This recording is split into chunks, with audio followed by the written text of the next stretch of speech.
पहला क्वेश्चन है, हाल ही में भारत की सबसे तेज सौर इलेक्ट्रिक नाव बाराकुड़ा कहाँ लॉन्च की गई? तो ये भारत की सबसे तेज सौर इलेक्ट्रिक बोट का नाम है बाराकुड़ा। ये अभी केरल में लॉन्च की गई। तो इस क्वेश्चन का बे ऑप्शन सही है। केरल के आलापुझा जिले के अरूर में इसे लॉन्च किया गया है और ये भारत की सबसे तेज सोलर इलेक्ट्रिक बोट है। इसका नाम एक तेज और लंबी मछली बाराकुड़ा के नाम पर रखा गया। ये 12 यात्रियों और कार्गो को ले जाने में सक्षम है और इसे मझगांव शिप बिल्डर्स और नेवल्ट ने मिलकर संयुक्त रूप से बनाया है। अच्छा, केरल में इसे लॉन्च किया गया तो वन स्कूल वन आईएएस योजना शुरू की थी। केंद्रीय मंत्री नितिन गडकरी ने केरल में लग्जरी जहाज क्लासिक इंपीरियल का शुभारंभ किया। केरल में पारुमरा पेरुनल उत्सव मनाया गया। केरल धार्मिक पर्यटन को बढ़ावा देने के लिए बहुभाषी माइक्रोसाइट लॉन्च करेगा। प्रतिष्ठित केरल ज्योति पुरस्कार के लिए टे पद्मनाभन को चुना गया और यूनेस्को द्वारा कोझिकोड शहर को देश का प्रथम साहित्य का शहर बनाने की घोषणा की गई। अच्छा, केरल की बात है तो केरल में अनाईमुडी सोलर नेशनल पार्क है, मत्तेकेट्टम सोलर नेशनल पार्क है, साइलेंट वैली नेशनल पार्क है और पम्बडम सोलर नेशनल पार्क है। केरल में शांत घाटी है और पेरियार वन्यजीव अभ्यारण्य है। इतना आप केरल के बारे में याद रखिए। अच्छा, आज की इस वीडियो का हम टारगेट रखते हैं 40,000 लाइक का। तो अगर ये वीडियो आपको अच्छा लगता है, हेल्पफुल लगता है, तब आप इस वीडियो को लाइक और शेयर जरूर किया करो। और मैं आपको भी बोलता हूँ, डेली मॉर्निंग में उठकर सबसे पहले अपने लिए एक टारगेट फिक्स करो। चाहे छोटा सा ही टारगेट फिक्स करो, लेकिन डेली मॉर्निंग में उठकर सबसे पहले अपने लिए एक टारगेट फिक्स करो और फिर अपना पूरा दिन उस टारगेट को अचीव करने में लगा दो। आपकी लाइफ ऑटोमेटिकली अच्छी हो जाएगी। नेक्स्ट क्वेश्चन है, हाल ही में मिस इंडिया यूएसए 2023 का खिताब किसने जीता है? तो अभी रेजुल मैनी ने मिस इंडिया यूएसए 2023 का खिताब जीता। तो इस क्वेश्चन का सी ऑप्शन सही है। ये है मिशिगन यूएसए की मेडिकल छात्रा रेजुल मैनी और इन्होंने ही मिस इंडिया यूएसए 2023 का खिताब जीता है। अच्छा, अभी मिस इंटरनेशनल इंडिया 2023 प्रवीणा अंजना बनी। मिस यूनिवर्स नीदरलैंड जीतने वाली पहली ट्रांसजेंडर महिला रिक्की बेलेरी कोले बनी।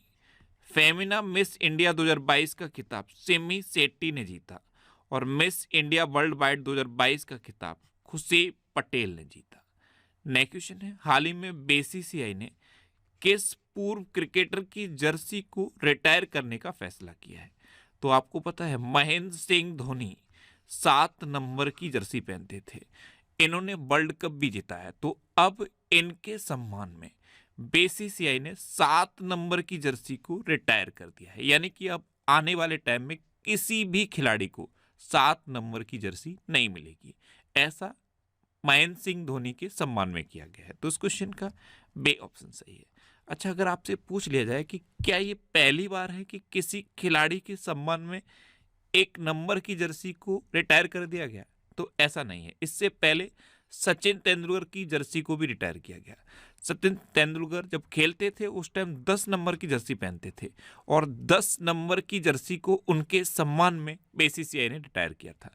अब ये दूसरी बार है कि महेंद्र सिंह धोनी के सम्मान में 7 नंबर की जर्सी को रिटायर किया गया है।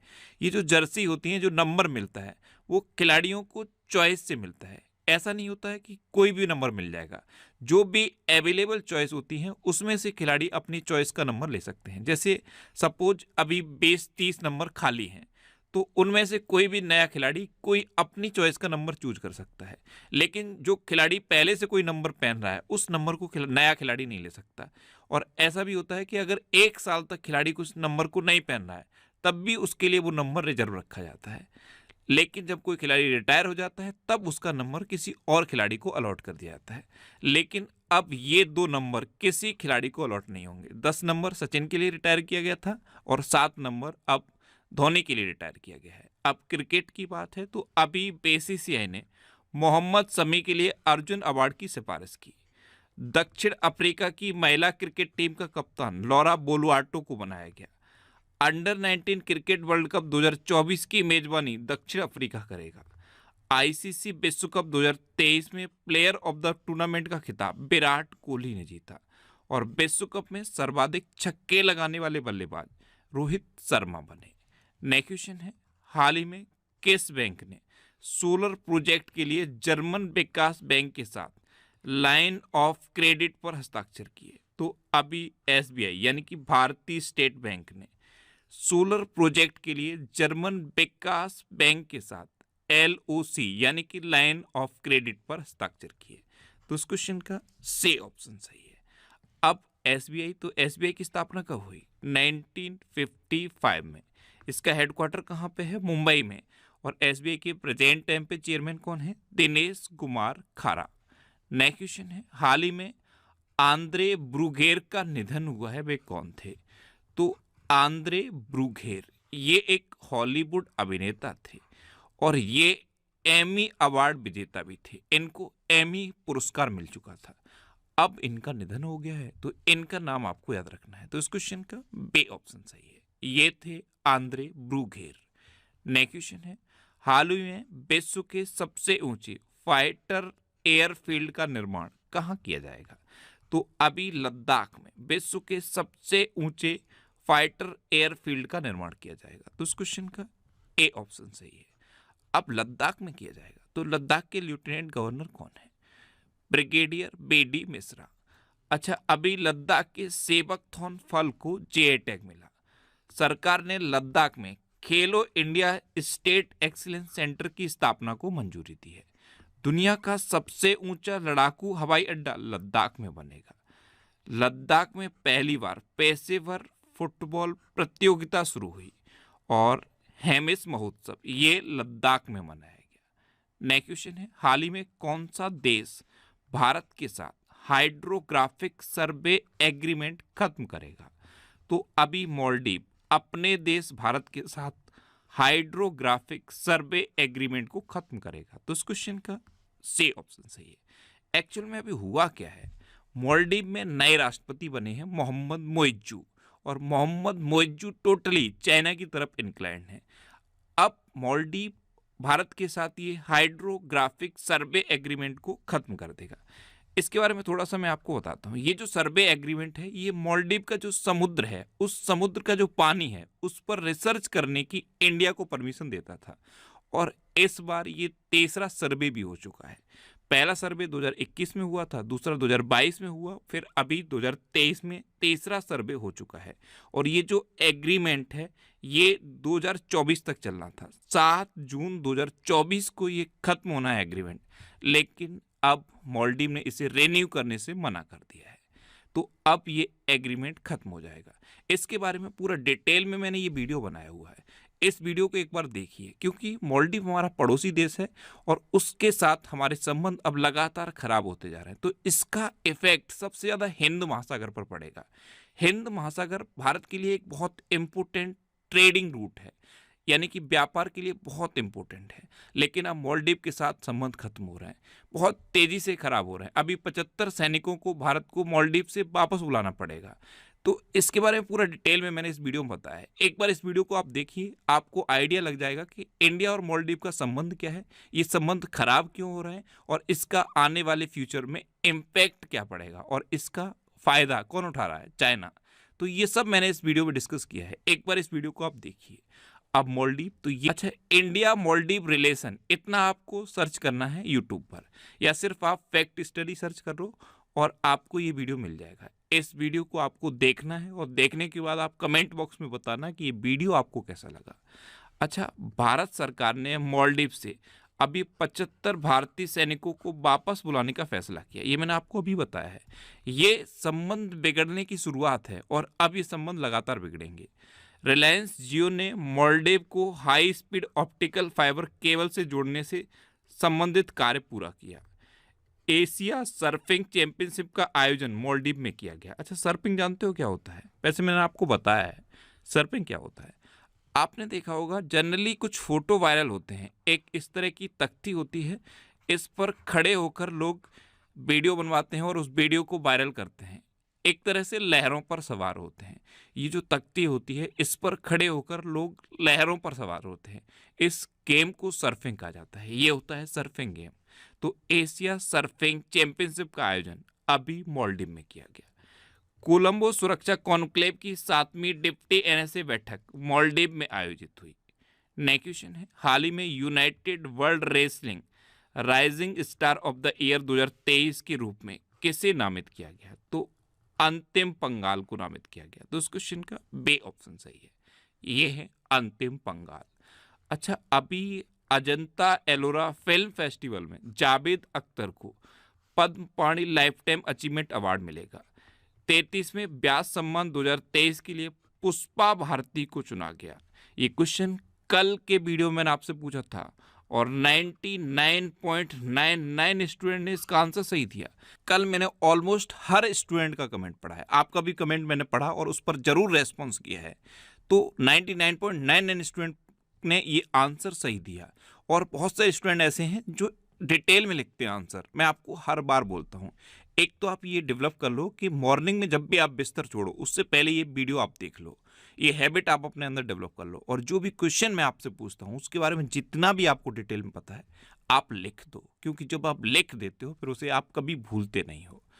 अच्छा, विस्थापित बच्चों को शिक्षित करने के लिए अब्दुल्लाही मिरे ने यूएन नॉनसेंस पुरस्कार जीता। सत्यजीत रे लाइफ टाइम अचीवमेंट अवार्ड से माइकल डगलस को सम्मानित किया गया।